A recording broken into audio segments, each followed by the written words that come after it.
네, 연금은 미래다 시청자 여러분 안녕하세요. 오늘은 개인 종합 자산 관리 계좌 ISA를 활용해서 연금 자산을 키우고 세금도 아끼는 방법에 대해서 말씀드리겠습니다. 안녕하세요. 안녕하세요. 반갑습니다. 연금혁신팀 김영현입니다. 네, 오늘 ISA에 대한 이야기 해볼 텐데 ISA에 대한 투자자들의 관심이 정말 대단해요. 말 그대로 대한민국을 대표하는 절세 자산 관리 통장이 되었어요. 네, 이는 ISA 계좌가 주는 강력한 세제 혜택 덕분인데요. ISA에서 발생한 이자, 배당 소득을 일반형은 200만 원, 서민형의 경우엔 400만 원까지 비과세해주고 초과하는 수익은 낮은 세율로 분리과세 해주죠. 그렇군요. 근데 이 ISA 계좌 보니까 2016년부터 있었던 제도예요. 네, 맞습니다. 제도가 처음 시행된 건 2016년이었는데요. 그 당시엔 인기가 많지 않았습니다. 실제로 계좌 수가 급증한 건 2021년 세법 개정으로 제도가 보완되면서 편의성과 활용도가 높아지며 그때부터 인기가 높아졌죠. 그럼 2021년에 어떤 점이 좋아진 건지 좀 봐야겠어요. 네, 우선 최소 가입 기간이 3년으로 짧아졌습니다. ISA를 가입할 때 만기를 5년 혹은 10년으로 설정했어도 가입 3년만 지나면 언제든지 비과세 및 분리과세 혜택을 누리면서 해지할 수 있게 된 거죠. 또한 흔히 ISA 연금 전환이라고 불리우는 방안이 생겼는데 이렇게 해지한 ISA 만기 금액을 연금저축이나 IRP 계좌에 납입하면 세액공제라는 또 하나의 세제 혜택을 누릴 수 있게 되었습니다. ISA에 가입하고 3년이 지나면 해지할 수 있고 네. 그 자금을 연금 계좌로 입금하면 세액공제 혜택까지 받을 수 있다. 이런 이야기인 것 같은데요. 맞습니다. 연금 저축 계좌, IRP 계좌엔 매년 세액공제를 받기 위해서 이미 납입하는 분들이 많으시죠. ISA 해지한 자금을 연금으로 전환해서 입금하면 추가로 더 세액공제가 된다. 이런 이야기인 건가요? 네, 그렇습니다. 연금계좌 세액공제 납입 한도는 2023년 현재 연 900만 원입니다. ISA를 연금으로 전환하면 전환 납입액의 10%를 300만 원 한도로 추가로 세액공제 해줍니다. 세액공제 한도가 최대 1,200만 원으로 늘어나는 셈이죠. 한도를 다 채웠다면 1,200만 원의 최대 16.5%의 세액공제율을 곱해 198만 원을 절세할 수 있습니다. 참고로 연금계좌 세액공제는 연말정산뿐 아니라 종합소득세를 신고할 때에도 절세할 수 있습니다. 연말정산이나 종합소득세를 더 절세하고 싶은 분들에게 굉장히 좋은 방법입니다. 근데 연금계좌에는 매년 1,800만 원까지만 입금할 수 있다고 알고 있는데 ISA를 해지한 자금은 이 1,800만 원과 별도로 입금할 수 있는 건가 봐요. 네, 그렇습니다.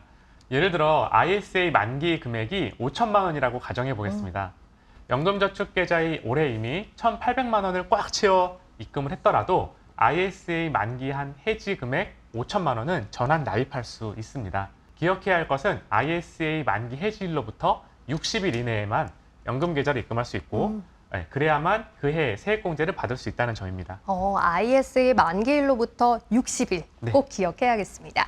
근데 아까 그 ISA 연금 전환의 세액공제는 납입액의 10%, 300만 원 한도라고 하셨잖아요. 5천만 원을 입금해도 300만 원만 세액 공제가 되는 거죠? 네, 맞아요. 5천만 원의 10%는 500만 원이지만 한도가 300만 원이어서 5천만 원을 납입해도 300만 원까지만 추가 세액공제가 됩니다. 세액공제 적용되는 한도까지만 입금을 원하시면 ISA 만기 금액 5천만 원 중에서 3천만 원만 입금하실 수도 있죠.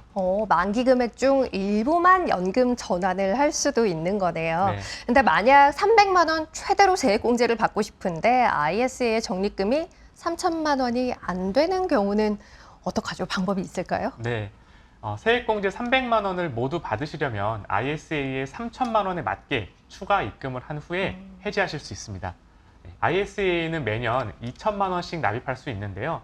만약 가입한 지 3년이 지난 계좌라면 총 6천만 원까지 넣을 수 있겠죠. ISA에 적립금을 채운 후에 해지해서 연금으로 입금하면 되겠네요. 근데 ISA 자금을 연금에 넣는다는 건 돈이 장기간 묶이는 게 아닌가 걱정하는 분들도 계실 것 같아요. 네, 당연한 고민이신데요. 연금으로 입금한 돈이 전부 묶이는 것은 아닙니다. 네, 올해 5천만 원을 연금 전환했어도 실제 세액공제 받은 금액은 아까 300만 원이라고 말씀드렸죠. 네. 나머지 4,700만 원은 다음 해에 세금 없이 인출하실 수 있습니다. 때문에 만약 인출을 염두에 두시는 고객이시라면 IRP보다는 연금저축계좌에 입금하시는 게 좋습니다. 연금저축은 자유롭게 인출할 수 있지만 IRP는 특정한 중도 인출 사유가 있어야지만 인출할 수 있기 때문이에요. 돈이 묶이는 게 고민이라면 연금 저축 계좌를 활용하면 되겠네요. 근데 ISA 해지한 이후에 다시 가입할 수 있죠? 네, 물론입니다. 네, 연금 전환 후에는 바로 ISA 재가입이 가능하며 꼭 재가입하시기를 추천합니다. 예, 재가입을 하면 비과세 한도도 즉시 다시 생기게 되어 유리하죠.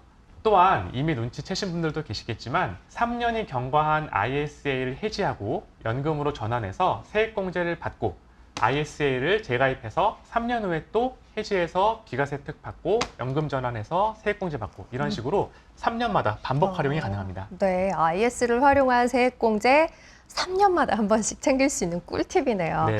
그런데 혹시 이러한 계획에 있어서 유의해야 할 점은 없을까요? 네. ISA를 해지하기 전에 반드시 체크해야 할 사항이 하나 있습니다.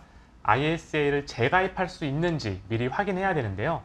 ISA는 직전 3년 중에 한 번이라도 금융소득 종합과세에 해당되면 가입이 안 됩니다. 아, 네. 네, 이런 경우 ISA 만기가 더 남았다면 해지하지 않고 더 운용하는 것도 고려해 볼 수 있습니다. 그렇군요. 지금까지 ISA와 연금 계좌를 활용해서 3년마다 추가 세액공제를 받는 방법과 유의점에 대해서 알아봤습니다. 시청자분들도 가입 중인 ISA 계좌가 있다면 3년이 지났는지 꼭 한번 확인해 보시고 연금으로 입금하는 것 고려해 보시기 바랍니다. 든든한 노후 준비는 기본이고 13월에 월급까지 챙기실 수 있으니까요. 그럼 다음 시간에 또 만나요. 고맙습니다.